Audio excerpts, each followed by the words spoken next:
कैसे हैं आप सभी? आई होप अच्छे होंगे, राइट। चलिए मैं तो प्रजापति चैनल पर आपसे जो स्वागत करती हूँ और आज मैं आपके लिए लेके एक्सरसाइज 8.1 का क्वेश्चन नंबर 3। तो प्लीज ध्यान समझिएगा, साथ ही लाइक शेयर करना मत भूलिएगा। ओके बच्चों, आइए स्टार्ट करते हैं। देखिए छोटा सा सम है, यदि साइन ए बराबर 3/4 है तो cos ए और tan ए का मान परिकलित कीजिए। परिकलित करने का मतलब है हमें इन दोनों के मान ज्ञात करके बताना है, राइट। तो सबसे पहले जो हमें दिया गया है वो हम रिटर्न कर लेते हैं। तो देखिए दिया है साइन ए इक्वल्स टू 3/4 और साथ ही साथ हमें क्या ज्ञात करना है, cos A tan A equals to question mark. अब देखिए पहले ही मैंने आपको बताया है कि 8.1 एक्सरसाइज समझने के पहले आप फॉर्मूले समझ लीजिए। तो देखो फॉर्मूले में बताती हूँ, आप देख सकते हैं साइन cos tan तीनों दिया गया है और ये तीनों इनके मान दे रखे हैं। साइन थीटा बराबर क्या होता है, लंब बटे कर्ण। cos थीटा बराबर आधार बटे कर्ण और tan थीटा बराबर लंब बटे आधार। तो यहाँ पर हमें साइन ए, थीटा हो या ए की बात होती है। साइन ए हमें 3/4 दिया गया है, मतलब कि 3 हमारे लिए क्या हो जाएगा, लंब हो जाएगा बच्चों, और 4 हमारे लिए क्या हो जाएगा, कर्ण हो जाएगा। डिवाइड में लिख देती हूं मैं कर्ण। अब देखिए इसी तरह हमें cos ए मतलब कि आधार बटे कर्ण यहाँ पर ये फाइंड करना है, देन tan ए या tan थीटा हमें फाइंड करना है लंब बटे आधार। तो यहाँ पर आप समझ सकते हैं हमें यहाँ पर समकोण त्रिभुज का यूज करना पड़ेगा क्योंकि उसी के अंतर्गत लंब कर्ण और आधार आता है। तो देखिए सबसे पहले मैं एक छोटा सा समकोण त्रिभुज बना लेती हूँ।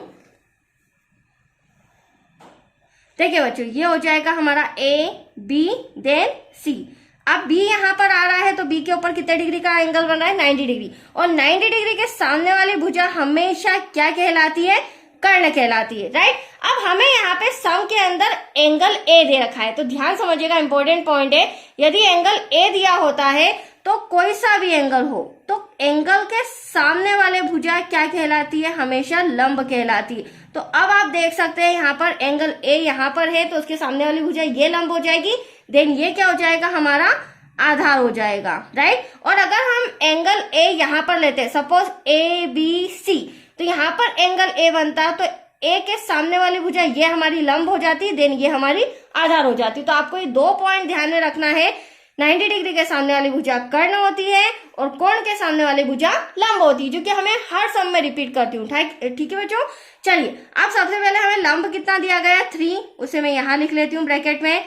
कर्ण दिया गया है हमें 4। अब हमें पता चल गया हमें फाइंड क्या करना है, आधार, क्योंकि जब तक हमारा आधार नहीं आएगा तब तक हम cos ए और tan ए का मान नहीं फाइंड कर सकते।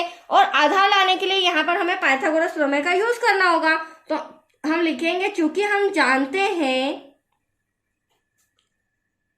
पाइथागोरस प्रमेय से अब यहाँ पर मुझे फॉर्मूला लगाना होगा बच्चों, कर्ण का वर्ग इक्वल्स टू लंब का वर्ग प्लस आधार का वर्ग, जिससे हमारा यहाँ पर आधार फाइन हो जाएगा, राइट। और उसके बाद हम साइन और cos और tan का मान फाइन कर लेंगे। अब देखिए यहाँ पर क्या लिखेंगे हम, कर्ण आप देख सकते हैं AC का वर्ग, ये रहा हमारा कर्ण, तो यहाँ पर आ जाएगा बच्चों AC का वर्ग, लंब हो जाएगा हमारा BC का वर्ग और आधार हो जाएगा हमारा AB का वर्ग। कर्ण हमें दे रखा है 4, तो यहाँ 4 का वर्ग, BC हमें दे रखा है 3 का वर्ग, बट AB तो हमें फाइंड करना है, राइट। अब हम क्या करेंगे, 4 4 जा 16, 3 3 जा क्या हो जाएगा 9 प्लस AB का वर्ग। नेक्स्ट स्टेप में प्लस का 9 इधर आके माइनस का हो जाएगा, इक्वल्स टू में AB का वर्ग। अब हमें यहाँ पर वर्ग हटाना पड़ेगा, लेकिन पहले माइनस कर लेते हैं। 16 में से 9 किया तो 7 बचा, इक्वल्स टू AB का वर्ग, क्योंकि हमें AB चाहिए ना कि AB का वर्ग। तो यहाँ पर जो स्क्वायर है, वर्ग है, वो हट जाएगा, तो यहाँ पर हो जाएगा वर्गमूल 7 या √7 इक्वल्स टू सिंपल AB। इसे और करके हम लिख सकते हैं AB इक्वल्स टू √7। अब आप देख सकते हैं हमारा जो आधार आया है वो कितना आया है बच्चों, √7। और √7 इसलिए क्योंकि √7 का कोई वर्गमूल नहीं होता है, इसलिए हमने वही लिख दिया। अब यहाँ पर हम फाइंड करते हैं cos और tan का मान, ठीक है। तो cos A इक्वल्स टू, यहाँ लिख लेते हैं हम, यहाँ लिख लेते हैं cos A इक्वल्स टू, यहाँ लिख लेते हैं हम tan ए इक्वल्स टू, अब देखिए फॉर्मूला देखिए जो कि मैंने अभी आपको बताया था, साइन थीटा तो हमारा क्लियर हो चुका है, कॉस ए मतलब कोस थीटा बराबर क्या होता है, आधार बटे कर्ण। तो यहाँ पर हम लिख लेते हैं, ये हमारा आधार हो जाएगा, डिवाइड में हो जाएगा हमारा कर्ण। ठीक वैसे ही टेन थीटा क्या होता है, लंब बटे आधार, जिसे मैंने शॉर्ट में लिखा है लाल अपॉन में कक्का।